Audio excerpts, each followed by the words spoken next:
విద్యానాం భిషజే భవరోగిణాం గురవే సర్వలోకానాం దక్షిణామూర్తయే నమః. మనలో ఉండే ప్రశ్నలు, మనలో ఉండేటువంటి ఎన్నో అనుమానాలు దాన్ని బయట వ్యక్తం చేసి ఆ అనుమానాలకి, ఆ ప్రశ్నలకి సరైనటువంటి దిశానిర్దేశాన్ని పొందేటువంటి ఈ వేదిక యువగీత. ఇందులో దేశ భవిష్యత్తు కానీ, మన జాతికి భవిష్యత్తు కానీ, మన ధర్మానికి దిశానిర్దేశం కానీ దీని ద్వారా యావత్ ప్రపంచానికి కూడా అందవేయాలనేటువంటి ఆ ప్రయత్నమే శ్రీ వెంకటేశ్వర భక్తి ఛానల్ వారు చేస్తున్నారు. కాబట్టి మీలో ఉన్నటువంటి ప్రశ్నల్ని, మీలో ఏ ఏ కోణాల్లో ప్రశ్నలు ఉన్నాయో ఆ కోణాలను యథావిధిగా యథాతథంగా మీరు ఆవిష్కరిస్తే, బయట పెడితే దానికి చక్కటి సమాధానాల్ని దానికి అందించే ప్రయత్నం చేస్తాం. కాబట్టి యువగీత కార్యక్రమానికి మనందరం కూడా మనం అడిగే ప్రశ్నలు, మనం పొందే సమాధానాలే కొన్ని కోట్లాది మంది యువతీ యువకులకి చేరబోతుంది. కాబట్టి మీ ప్రశ్నలు ప్రారంభించండి. नमस्कारम स्वामी जी, मैं अभी तिरुपति में पढ़ रही हूँ और मैं कलकत्ता से आई हूँ. ये अपने व्यक्ति विकास के और भी इसको विकास करने के लिए मैं जो पूछना चाहती हूँ वो है कि जो संभाषण, जो कौशल है, एक दूसरे में जो बातचीत करना है वो किस हद तक हम कर सकते हैं. क्योंकि अभी ऐसे हो रहे कि एक अगर अच्छा भी कुछ फील करके बोल रहे तो दूसरे वो गलत सोच रहे, भ्रम हो रहा है उसको. तो ये कैसे हम दूर कर सकते हैं कि मेरे सामने जो है वो गलत ना सोचे, और जो वक्ता है, जो इस कुछ समाधान के लिए जो प्रश्न कर रहे हैं या कुछ भी बोल रहे हैं, तो वो जिसको बोल रहे हैं वो गलत ना सोचे. तो किस हद तक हम ये संभाषण कौशल को और भी वृद्धि कर सकते हैं और अपना जो निजी जीवन है उसको और भी उन्नति की तरफ ले जा सकते हैं. बढ़िया है. The question that you have taken, communicating skill के बारे में आप पूछ रहे हैं. तो इस धरती पे जो अमूल्य चीज जो है संभाषण, और कोई किसी पशु या कृमि को भगवान ने नहीं दिया, तो इसके कारण उसका उन्नति भी नहीं है. जहां तक वो खाना पीना और सोना, ये तीनों तक वो सीमित है. उसकी जो जिंदगी सीमित केवल खाने के लिए, पीने के लिए या संतान को पैदा करने के लिए और मरना है, बस यही सीमित है. మనకు మాట్లాడేటువంటి గొప్ప అవకాశం భగవంతుడు మనకిచ్చాడు. మన శాస్త్రాల్లో ఒక అద్భుతమైనటువంటి శ్లోకం ఒకటి ఉంది. ఎలా మాట్లాడాలి, ఎలా మాట్లాడితే అది అవతల వ్యక్తికి, అంటే వాళ్ళు మిస్అండర్స్టాండ్ చేసుకోకుండా, దాన్ని అపార్థం చేసుకోకుండా స్వీకరిస్తారు. ఒకటి. రెండోది, అపార్థాలు చేసుకునే వాళ్ళ దగ్గరికి వెళ్ళి మనం ఏం మాట్లాడినా అపార్థం చేసుకుంటూనే ఉంటాడు. ఇప్పుడు ఎగ్జాంపుల్, నువ్వు ఎలా ఉన్నావని ఎవరినైనా చూసి అడిగావు అనుకోండి, అంటే నేను పాడైపోయాననే, అంటే నేను నాశనం అయిపోయాను అనుకుంటున్నావా అని మొదలెడతాడు వాడు. ఇలాంటి వ్యక్తిత్వాలు కూడా ఉన్నాయి. ఏమంటే మీరు భోజనం చేశారా అని అడిగావు అనుకోండి, అంటే మేము గడ్డి తింటామా, మేము మట్టి తింటామా అని అడిగారు అనుకోండి, మనం ఏం చెప్పలేం. అంటే నెగిటివ్ రబ్బింగ్ చేసేటువంటి వ్యక్తుల దగ్గర మనం ఏం మాట్లాడినా ఉంటుంది. బట్ మన యొక్క అప్రోచ్ ఏంటంటే, నార్మల్ సొసైటీతో మనం మాట్లాడేటప్పుడు ఎలా మాట్లాడాలి, దానికి ఒక అద్భుతమైన శ్లోకం ఉంది. సత్యం బ్రూయాత్, ప్రియం బ్రూయాత్, న బ్రూయాత్ సత్యం అప్రియం, ప్రియం చ నానృతం బ్రూయాత్, ఏషః ధర్మః సనాతనః. గొప్ప శ్లోకం అది. సనాతన ధర్మం అంటే మన భారతీయ సంస్కృతిలో కమ్యూనికేటింగ్ స్కిల్ అనేది ఇంకా విదేశాలు, అంటే ఏ దేశాలు పుట్టక ముందు నుంచే, ఇంకా ఏ దేశాల్లోనూ సంస్కృతి అనేది ప్రారంభం కాకముందే మన భారతదేశంలో కమ్యూనికేటింగ్ స్కిల్స్ గురించి శ్లోకాలు వచ్చేసాయి, మన ఋషులు పెట్టారు. అంటే సత్యం బ్రూయాత్ అంటే చెప్పాలనుకున్నది మన లోపల intention should be very clear. అంటే లోపల వాడి నాశనం కోరుకుంటూ మనం బయటికి తీయగా మాట్లాడకూడదు. అది పొరపాటు, అది అసత్యం. అది అంటే that intention itself is rotten. చెప్పాలనుకున్నది సత్యంగా చెప్పాలి. అంటే సత్యం అంటే వాడి మంచి కోరినా లేకపోతే వాడి ఇది కోరినా ఎలా ఉంటే దాన్ని అలా చెప్పగలగాలి. అది చెప్పేది కూడా కర్కశంగా, వాడు బాధపడి వాడు విరక్తి చెంది అసలు మనల్నే వాడు కట్ చేసి దూరం పెట్టేస్తామనుకునే స్థాయిలో మన మాట ఉండకూడదు. ప్రియం బ్రూయాత్ నబ్రూయాత్ సత్యం అప్రియం. నేను సత్యమే చెప్తానని వాడు వింటే నాకేంటి, వినకపోతే నాకేంటని, నాకు అనవసరం, నేను సత్యమే చెప్తానని కర్కశంగా మాట్లాడకూడదు. ప్రియంచ నానృతం బ్రూయాత్ 4వ దాంట్లో. అంటే నేను ప్రియంగా చెబితే వాడు వింటాడు కదా అని అసత్యం చెప్పకూడదు. ఇప్పుడు సత్యం చెప్పాలి, and it should be priya satyam, ప్రియవాక్యం, సత్యవాక్యం, and also it should be priyavakyam. So ఇది రెండు ఉంటేనే మన కమ్యూనికేటింగ్ స్కిల్స్లో ప్రధానమైనటువంటి మౌలికమైన అంశం. ఇక 3వ అంశం ఏంటనంటే, ఇది కాకుండా బెరఫ్ట్ ఆఫ్ దట్, ఈ కమ్యూనికేటింగ్ స్కిల్స్లో నేను బాగా చూసింది ఏంటంటే, ప్రధానంగా మన యొక్క వొకాబులరీ. మనం కొంతమంది మాట్లాడితే వీడు ఎప్పుడు పూర్తి చేస్తాడు ఆపేసి అనిపించేలాగుంటుంది. కొంతమంది మాట్లాడుతుంటే అలా వినాలనిపిస్తూ ఉంటుంది. అంటే మనం మాట్లాడే మాట వెనక ఒక ప్రశాంతత ఉండాలి, లోపల మనిషిలో ప్రశాంతత ఉండాలి. ఓ దడ మాట్లాడడం కాదు. అందుకనే మనకు ఒక శ్లోకం ఉంది సంస్కృతంలో, మెల్లగా మాట్లాడడం. నేనండి ఇప్పుడు. సో కొంతమంది ఉంటారు ఏముంటారు అలా మాట్లాడేస్తారు, అదేదో అనుకుంటారు. ఇది రెండూ పనికిరాదు. ఎలా ఉండాలి? మధ్య మార్గం. అంటే మరీ మెల్లగా చెప్పకూడదు ఒక మాటని, మరీ శీఘ్రంగా చెప్పకూడదు. అంటే కమ్యూనికేషన్ స్కిల్స్లో ఇది గొప్ప లక్షణం. ఇది మీడియంగా ఉండాలి. సో ఎలా ఉండాలంటే న్యాచురల్గా మనం మాట్లాడినట్టు ఉండాలి తప్ప ఇమిటేటివ్ స్పీచ్ ఉండకూడదు, ఇమిటేట్ చేయకూడదు. It should be my own natural feel తోటి ఉండాలి. శిరఃకంపి, కొంతమంది మాట్లాడుతుంటే చేతులు, కాళ్ళు, తలకాయలు విపరీతంగా ఊపుతారు. అంటే కొంత ఉండాలి. అలా కాకుండా ఇలా బిగపట్టుకుని నేను ఈరోజు తిరుపతికి వచ్చాను, కడపకు వెళ్ళాను, కడప నుంచి విజయవాడకు వెళుతున్నాను, అలా మాట్లాడితే దట్ ఈజ్ ఆర్టిఫిషియల్ అనిపిస్తుంది. ఇక వీడు మాట్లాడే మాట కంటే చేతులు, తలకాయలన్నీ ఎక్కువ ఊగిపోతున్నా కష్టం. So it should be madhyamam. అంటే ఆ మేనరిజమ్స్, అంటే హ్యాండ్ మూమెంట్స్ కానీ ఫేషియల్ ఎక్స్ప్రెషన్స్ కానీ, ఇవన్నీ కమ్యూనికేటింగ్ స్కిల్కి ప్రధానమైన లక్షణం. సో శిరఃకంపి అది ఉండకూడదు, మీడియంగా ఉండాలి. తథా లిఖిత పాఠకాహ, కొంతమంది అని రాసుకుని వచ్చి చెప్తుంటారు, నేను మర్చిపోతానండి, మిమ్మల్ని చూస్తేనే మర్చిపోతానంటారు, నన్ను చూస్తే మర్చిపోవడానికి ఇంకా అది. సో రాసి చెప్పడం అనేటువంటిది కూడా ఒక వ్యక్తి యొక్క వక్తృత్వానికి బ్యాక్లాగింగ్ అవుతుంది, మైనస్ పాయింట్స్ పడుతుంటాయి.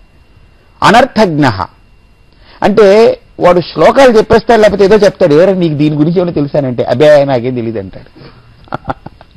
ఇప్పుడు వీడు చెప్పి నీకేమైనా తెలుసా అని అంటే వాడికి తెలియంది చెప్పుకుంటూ పోతే మనకెందుకు ఉపయోగం కదా. అనర్థజ్ఞ అల్పకంఠశ్చ. అల్పకంఠుడు అంటే ఏంటి అంటే వాడి వాయిస్ అంటే మనిషి చూడడానికి 60 కేజీలు భీకరంగానే మాట్లాడాడంటే అది కూడా అంటే వినే వాళ్ళకి ఒక మైనస్ పాయింట్స్ పడుతూ ఉంటాయి. ఓకే, ఇట్స్ ఆల్ అసలు కమ్యూనికేషన్ అనేటువంటిది ఏంటనంటే నేను వాడిని తెలియపరుస్తున్నాను, వాడికి నా యొక్క అంతరంగమంతా తెలియపరుస్తున్నాను.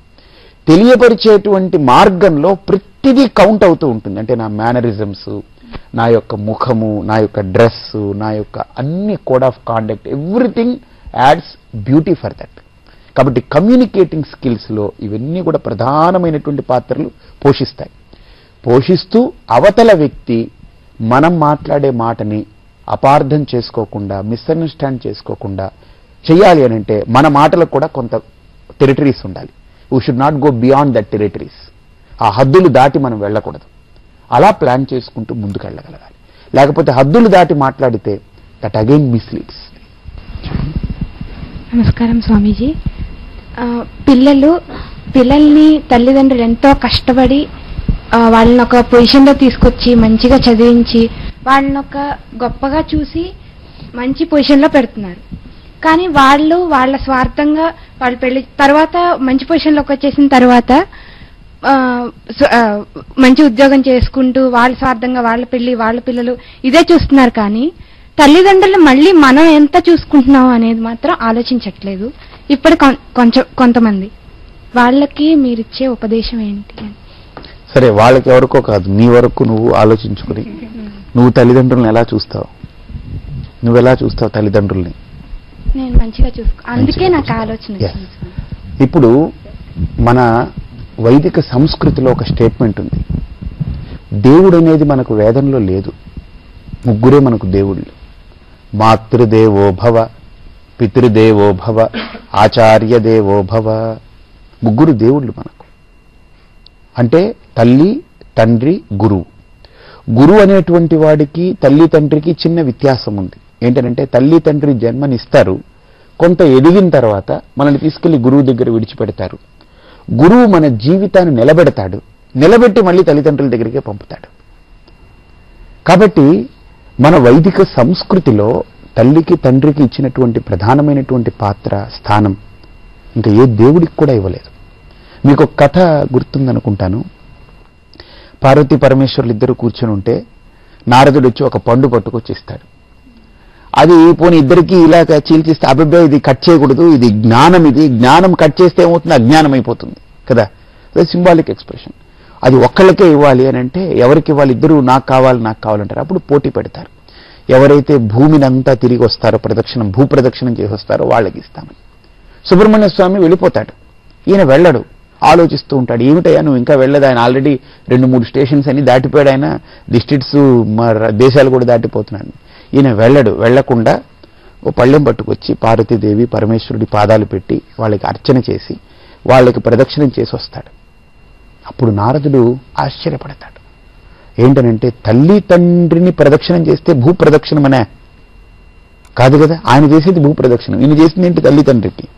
అప్పుడు మహాగణపతి ఒక మాట అంటాడు, అసలు తల్లి తండ్రి జన్మనిస్తేనే నేను ఈ భూమిలో ఉన్నాను. నాకు భూమి గొప్ప కాదు, తల్లి తండ్రి పుట్టిస్తేనే నేను ఈ భూమిలో ఉన్నాను. కాబట్టి నాకు భూమి కంటే గొప్ప ఎవరు? తల్లి తండ్రి. కాబట్టి వాళ్ళ వల్ల నేను ఈ భూమిలో ఉన్నాను. కాబట్టి వాళ్ళని ప్రదక్షిణం చేస్తే భూ ప్రదక్షిణం ఎంత? దాంట్లో అణువు మాత్రం అది అని అంటాడు. కాబట్టి అలాగా ఆ మాతృపితృ దేవతల యొక్క అనుగ్రహాన్ని మనం పొందడం భారతీయ సంస్కృతిలో ప్రత్యేకించి మీ అందరూ గుర్తించవలసింది ఏంటంటే, మనకు మదర్స్ డే, ఫాదర్స్ డే లేదు.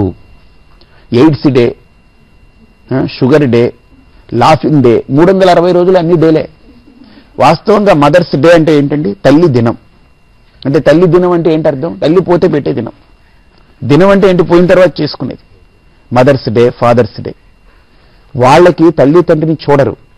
ఫారిన్ కల్చర్లో ఎలా ఉంటుందనంటే 14 ఏళ్ళు 15 ఏళ్ళు రాగానే వాళ్ళు ఎక్కడికో వెళ్ళిపోతారు. వాళ్ళ సొసైటీ అది. వెళ్ళిపోయి వాళ్ళంతటా వాళ్ళు బ్రతుకుతుంటారు. ఎప్పుడో ఏడాదికి ఒకసారి మా అమ్మ గుర్తుకొస్తుంది. కాబట్టి అమ్మ గుర్తుకొచ్చిన రోజు మదర్స్ డే, తండ్రి గుర్తుకొచ్చిన రోజు ఫాదర్స్ డే. కానీ మనకు 365 రోజులు తల్లి, మనకు 365 రోజులు తండ్రి. అఫ్ కోర్స్ మనం కొద్దిగా దూరంగా ఉన్న పనుల వల్ల, ఇంకో కార్యక్రమాలు, జాబ్ వలన, ఇంకో దాని వలన ఎదుగుతుంది సమాజం. మనం దూరంగా ఉన్న మనకు తల్లికి తండ్రికి ఒక రోజు అలాట్ చేయలేదు. So that culture is not Indian culture. Mother's day, father's day, valentine's day ఇవన్నీ మన కల్చర్ కాదు.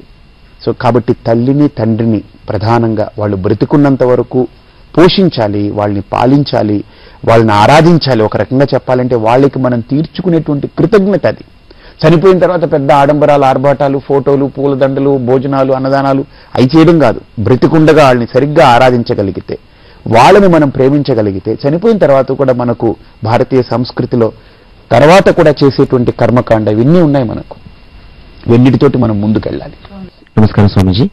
భగవద్గీతలో శ్రీకృష్ణుడేమో యుద్ధం కురు, యుద్ధం చేయమని చెప్తున్నారు. మరి గాంధీ గారు అహింస పరమైన ధర్మం అని ఒక చెంప మీద కొడితే ఇంకో చెంప చూపిస్తున్నారు. అయితే ఈ రెండింటికి పొంతన కుదరట్లేదు. ఆయనేమో యుద్ధం చేయమంటున్నారు, ఈయనేమో అహింసే పరమైన ధర్మం అంటున్నారు. అయితే రెండింటి మధ్య మాకు పొంతన కుదరట్లేదు. మేము దేనిని ఆశ్రయించాలి? ఇప్పుడు అహింసనే ఆచరించాలా, లేదంటే ఇలాగా యుద్ధం చేయండి హింసనే కొనేయాలా అని? ఎక్సలెంట్. ఇది ఒక గొప్ప ప్రశ్న. ఇది ఏంటంటే, మహాత్మా గాంధీ ఆయన పోరాడినప్పుడు, ఉద్యమం చేసినప్పుడు ఎవరితోటి ఉద్యమం చేశారు? ఆయన ఉద్యమం చేసినప్పుడు ఉన్నటువంటి పరిస్థితులు ఏంటి? ఇది మనం పరిగణలోకి తీసుకోవాలి. కృష్ణుడు, అర్జునుడు ఎక్కడున్నారు? వాళ్ళు ఏం చేయాలి అక్కడ? ఆ కర్తవ్యం. అది పరిస్థితి మనం పరిగణలోకి తీసుకోవాలి. ఇప్పుడు అక్కడ కృష్ణుడు అహింసా పరమో ధర్మ, నిన్ను ఒక చెంప మీద కొడితే ఇంకో చెంప చూపించు అని అర్జునుడికి ఆ రోజు చెప్పుంటే ఈరోజు మనం ఎవరు మిగిలిండేవాళ్ళం కాదు. అది యుద్ధక్షేత్రం, రాజనీతి. క్షత్రియుడికి యుద్ధం అనేటువంటిది అతని యొక్క ధర్మం. ఒక రాజు తన రాజ్యాన్ని పరిపాలించడం కోసం 4 అంశాలతో పరిపాలించాలట. ఒకటి, క్రూర జంతువులు తన రాజ్యంలోకి వచ్చి జనాలని చంపకుండా ఉండడం కోసం వేటాడాలి. అడవిలోకి వెళ్ళి క్రూర జంతువులను వేటాడాలి. లేడిని, లేకపోతే బాతుని, లేకపోతే కుందేల్ని కాదు, క్రూరంగా ఉండేటువంటి మదం పట్టినటువంటి ఏనుగుతో పోరాడాలి రాజు. సింహంతో పోరాడాలి. క్రూర జంతువులు ఏవైతే వేటి వల్లనైతే రాజ్యంలో ముప్పు వస్తుందో వాటిని రాజ్యం నుంచి దూరం చేయడం కోసం, ప్రజలు సుభిక్షంగా సుఖశాంతులతో ఉండడం కోసం రాజు చేయవలసినటువంటి ప్రధానమైన అంశం వేటాడడం. అలాగనే తన రాజ్యంలోనే ఎవరైతే క్రూర మృగంలా ప్రవర్తించే వాళ్ళు ఉంటారో వాళ్ళని శిక్షించడం. అది రాజు ఇచ్చేటువంటి దండన, రాజదండన అంటారు. మృగాలని చంపడం, వేటాడి మృగాల్లా ప్రవర్తించే తన రాజ్యంలో ఉండే వాళ్ళని శిక్షించడం రెండోది. మూడవది ఏంటనంటే, ఎవరైనా పరాయి వాళ్ళు రాజ్యం మీద పడి ఆ ప్రజలని నాశనం చేస్తున్నప్పుడు, ప్రజలని దోచుకుంటున్నప్పుడు వాళ్ళని శిక్షించడం అనేటువంటిది, వాళ్ళని నిర్మూలించడం అనేటువంటిది రాజు యొక్క కర్తవ్యం. ఇక 4వ కర్తవ్యం, ప్రధానమైన కర్తవ్యం ఏంటంటే, పరాయి దేశస్థుడో లేకపోతే పరాయి రాజ్యం వాళ్ళో లేకపోతే ఒక దురుద్దేశంతోటో దుర్బుద్ధితోటో రాజ్య విస్తరణ కోసమో రాజ్యకాంక్షతోటో దోచుకోవాలనో లేకపోతే అక్కడ ఉన్నటువంటివన్నీ అపహరించాలనో అనుకుని యుద్ధానికి పురిగొల్పినప్పుడు రాజుగారు ఇదంతా శాస్త్రం అని మెత్తబడితే కుదరదు. అర్థమైందా? ఇప్పుడు మన భారతదేశంలో మీరు చూస్తే మిలిటరీ ఫోర్సెస్ ఉన్నాయి. సపోజ్ ఏ పాకిస్తాన్ నుంచి ఎవడో దూరాడు, ఇది భగవద్గీత చదివి అహింస అని మహాత్మా గాంధీ బొమ్మ పెట్టుకుని, అక్కడ కూడా మిలిటరీ కంటోన్మెంట్లో కూడా మహాత్మా గాంధీ ఫోటో ఉంటుంది కమాండ్ అండ్ చీఫ్ దగ్గర అక్కడ. కానీ దట్ డజంట్ మీన్ ఆయన మహాత్మా గాంధీ లాగా అక్కడ ఉన్న సైనికుడు ఒక చెంప కొడితే ఇంకోటి చెంప కూడా చూపించేంత టైం ఉండదు, వెళ్ళిపోతుంది, మొత్తం దేశాన్ని దోచేస్తారు. కాబట్టి అక్కడ యుద్ధం అనేది చేయాలి. కార్గిల్ వార్ జరిగింది, వీ షుడ్ ఫైట్ దేర్. కానీ మహాత్మా గాంధీ ఆ రోజు బ్రిటిషర్స్తో పోరాడినప్పుడు మన భారతదేశంలో భారతీయుల దగ్గర ఆయుధాలు లేవు, మన నిరాయుధులం ఒకటి. రెండోది, అక్కడ ఉన్నటువంటి ఆయుధాలు, ఫిరంగులు, తుపాకులు, వాళ్ళతోటి వాళ్ళు మనల్ని దాడి చేసేవారు. ఒక్క ఫిరంగిని ఉపయోగిస్తే మన వాళ్ళు 500 మంది చచ్చిపోతారు. సో అంత వాళ్ళు ఆయుధ పోరాటం, మన వాళ్ళు ఏమీ లేదు, బేర్ హ్యాండ్స్ మన వాళ్ళు అంతా. అందుకనే గాంధీ మహాత్ముడు ఎంచుకున్నటువంటి ప్రధానమైనటువంటి ఆయుధం ఏంటంటే అహింస. ఇంకా ఆయుధం లేనప్పుడు ఏం చేస్తారు? ఒకటి. రెండోది ఏంటంటే, బ్రిటిషర్స్ వాళ్ళు మన రాజ్యంలోకి జొరబడిపోయి మన దేశంలోకి ఆంగ్లేయులు మనల్ని పరిపాలిస్తూ ఉన్నారు. వాళ్ళు యుద్ధానికి రాలేదు, రావడమే బిజినెస్ వ్యాపారం రూపంలో ఈస్ట్ ఇండియా కంపెనీ ద్వారా వాళ్ళు ఇండియాకు వచ్చి సెటిల్ అయిపోయి బిజినెస్ ద్వారా వాళ్ళు ఇండియాలోకి వచ్చి స్థిరపడిపోయి మెల్లమెల్లగా వాళ్ళు మనల్ని చేతుల్లోకి తీసుకొని మనల్ని పరిపాలించడం మొదలుపెట్టారు. ఇప్పుడు వాళ్ళ మీద యుద్ధం చేస్తే కుదరదు అక్కడ. కాబట్టి వాళ్ళతోటి మనం మౌన పోరాటమే చేయాలి, అహింసా పోరాటమే చేయాలి. వాళ్ళతో అలా చేస్తేనే అక్కడ గెలుపవుతుంది. కానీ మహాత్మా గాంధీ చేతిలో ఉన్నటువంటి భగవద్గీతలో యుద్ధము అర్జునుడికి చేయమన్నటువంటి అంశము రాజుకి చెప్పవలసినటువంటిది. ఒక క్షత్రియుడిగా, ఒక రాజుగా తన ధర్మాన్ని పాటించమని చెప్పవలసినటువంటి అంశమే. కానీ మొత్తం భగవద్గీత అంతా కూడా యుద్ధం చేయమని చెప్పడానికి కాదు. భగవద్గీతలో అర్జునుడికి ఎక్కడంటే తన యొక్క వ్యక్తిత్వాన్ని కోల్పోయి తన ధర్మాలని తను గుర్తించకుండా పరధర్మాన్ని ఆశ్రయించి నేను అన్ని వదిలిపెట్టి వెళ్ళిపోతానన్న వాడిని, నో అది కాదు, మన భారతీయ వాంగ్మయాలు నేర్పేది నీ ధర్మాన్ని పాటించాలని ధర్మబోధ చేసింది భగవద్గీత, కర్తవ్య బోధ చేసింది భగవద్గీత. కాబట్టి ఈరోజు మనం భగవద్గీతని యుద్ధం చేయమన్నది అనే ఒక్క కోణంతో చూడకూడదు. అది ఒక రాజుకి చెప్పబడ్డ అంశం.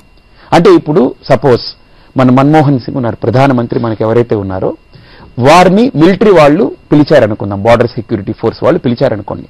అక్కడ ఆయన వెళ్ళి ఏం చెప్పాలి? మీరందరూ కూడా అప్రమత్తంగా ఉండాలి, ఎవరైనా సరే మన దేశాన్ని దాటుకుంటూ సరిహద్దుని దాటి లోపలికి వస్తే నిర్దాక్షిణ్యంగా వాడిని శిక్షించాలని చెప్తారు, అవునా? అలాగనే కొన్ని చట్టాలు అమలు చేసినప్పుడు కర్కశంగా రాజ్యంలోనే ఎవడైనా తప్పు చేస్తే వాడికి ఈ రకమైన దండన ఇవ్వాలని కొన్ని చట్టాలు తయారు చేస్తారు. అక్కడికి వెళ్ళినప్పుడు వాడిని చంపాలని అంటారు. అదే ఇండియాలో తిరుగుతున్నప్పుడు ఆయన లోపలగా ఉన్నప్పుడు ఆయన ఏం చేస్తారైనా ఇది పురిగొల్పుతారా? లేదు. అంటే అదే వ్యక్తి అక్కడికి వెళ్ళినప్పుడు అలా మాట్లాడారు, ఇక్కడికి వచ్చినప్పుడు ఇలా మాట్లాడారు. అంటే దేశకాల పరిస్థితులకు అనుగుణంగా వారి యొక్క అప్రోచ్ కూడా ఉంటుంది. కాబట్టి భగవద్గీతలో అర్జునుణ్ణి ఆ కోణంలో ఒక రాజుగా అధర్మాన్ని నివర్తించి ధర్మాన్ని ప్రతిష్టాపన చేయడం కోసం యుద్ధం అనేది ధర్మయుద్ధం. అది అందుకనే ధర్మక్షేత్రే కురుక్షేత్రే సమవేతాః యుయుత్సవః మామకాః పాండవాశ్చైవ కిమకుర్వత సంజయ అని. అది ధర్మక్షేత్రం. అది కాబట్టి ఆ ధర్మక్షేత్రంలో యుద్ధమే ధర్మం, అక్కడ యుద్ధమే డిసైడ్ చేస్తుంది. కాబట్టి అది చేయమని చెప్పి కృష్ణుడు తీసుకొచ్చాడు. కానీ రెస్ట్ ఆఫ్ ఆల్ గీత మనం చూస్తే ఇట్స్ ఆల్ వ్యక్తి యొక్క వికాసము, వ్యక్తిత్వ వికాసము, వ్యక్తి యొక్క జీవన విధానము, జీవిత లక్ష్యము, వీటి మీదనే సాగుతుంది భగవద్గీత. నమస్కారం స్వామి. రాను రాను సమాజంలో మానవత విలువలు అంతరించిపోతున్నాయి. రీసెంట్ గా ఖమ్మం జిల్లాలో షాపింగ్ మాల్ నుంచి వస్తున్న ఒక యువతి ఒక యువకుడు ప్రేమించట్లేదని కత్తితో అక్కడే చంపేసినాడు. అటువంటి సన్నివేశాన్ని అక్కడ ఉన్న ప్రజలు చూశారు, మీడియా చిత్రీకరిస్తా ఉంది. అక్కడ చావు బ్రతుకుల మీద ఒక అమ్మాయి పోరాడతామని చెప్పేసి ఒక్కరికి మానవత్వంతో పోయి ఆమెను హాస్పిటల్ తీసుకొని పోదాం, బ్రతికిద్దాం, పోలీస్ స్టేషన్ కంప్లైంట్ ఇస్తాం, పక్కనే 1 కిలోమీటర్లోనే పోలీస్ స్టేషన్ ఉంది. అయినా వాళ్ళు స్పందించట్లేదు. ఎందుకు ఈ విధంగా జరుగుతా ఉంది? అసలు ఎందుకు మానవతా విలువలు కోల్పోవాల్సి వస్తా ఉంది సమాజం? అంటే ఇది బేసిక్ గా మానవతా విలువలు అనేటువంటి అంశం ఒకటైతే, రెండోది ఏంటంటే ప్రతి ఒక్కరిలో మనకి ఎందుకు ఇది ఏదో పెద్ద వివాదం అయితే రేపు మన ఎత్తున చుట్టుకుంటుంది. ఇప్పుడు ఎలా ఉందనంటే ఒక చిన్న ఎగ్జాంపుల్, ఎవరికైనా ఒక యాక్సిడెంట్ అయ్యి మనం ఏదైనా వాడిని హాస్పిటల్కి తీసుకెళ్తే ముందు దానికి MLC అంటారు, అంటే మెడికల్ ఇది తీసుకురావాలి, సర్టిఫికేట్ తీసుకురావాలి. అంటే పోలీస్ స్టేషన్కి తీసుకెళ్లి ఒక కంప్లైంట్ పెట్టి తీసుకురావాలి. మొట్టమొదటి ఆ పోలీస్ స్టేషన్లో జరిగేటువంటి చర్య ఏంటంటే నీకేమవుతాడు అంటే ఇప్పుడు ఎంక్వైరీ మనతోటి మొదలవుతుంది. దాంతో ప్రతి వ్యక్తి కూడా ఇవన్నీ మనకు లేనిపోని ఇప్పుడు టైమే లేదు, మనం ఇవన్నీ వెళ్ళి ఇరుక్కోవడం ఎందుకు అనేటువంటి ఫీలింగ్ ఒకటి ఉంది. కాబట్టి ముందు చట్టంలో కూడా చిన్న సవరణ రావాలి. ముందు ఏదైనా ఒక ఆపద అని మనం వెళితే ఆపదని ముందు యాక్సెప్ట్ చేసి దానికి ముందు అటెండ్ అవ్వగలిగేటువంటి వ్యవస్థ రావాలి. తర్వాత ఎంక్వైరీ, తీసుకెళ్లిన వాడిని ఎంక్వైరీ చేయొచ్చు, ఇంకోటి చేయొచ్చు.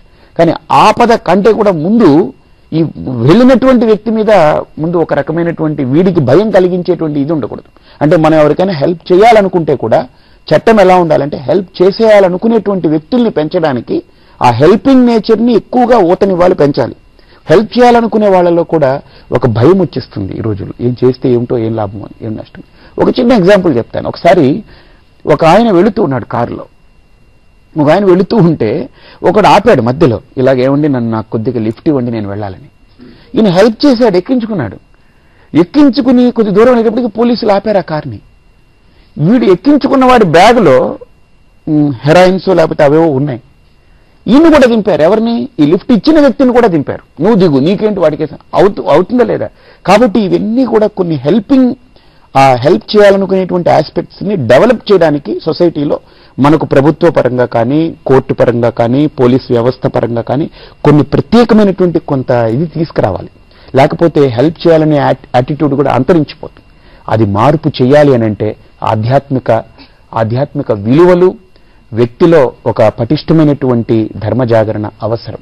అందుకోసమే శ్రీ వెంకటేశ్వర భక్తి ఛానల్ వారు ఈ చక్కటి ఈ వేదిక యువగీత అనేటువంటి పేరిట ఈ ధర్మ జాగరణ తోటి యావత్ సమాజానికి ఇది అందజేయాలని, ప్రతి వ్యక్తిలో అలాంటి కర్కశమైన భావాలు, పాషాణమైన భావాలు, పాశవికమైన భావాలు, ఆటవికమైన భావాలు తొలగి చక్కటి అవగాహనతో సమాజంలో ఒక సమన్వయం ఏర్పరచడం కోసం ఈ యువగీత అనేటువంటి యువకులతో ఈ చర్చ కార్యక్రమం ఏర్పాటు చేశారు. మరొక మారు మరి కార్యక్రమంలో మనం మళ్ళీ కలుద్దాం. నాతో పాటు ఒక చిన్న శ్లోకం చెప్పండి. భారతాంబిక పునర్వైభవ ప్రాప్తి కొరకే అంకితం కోట్ల కొలదిగ భారతీయులు సమర్పించే వందనం. భారతాంబిక పునర్వైభవ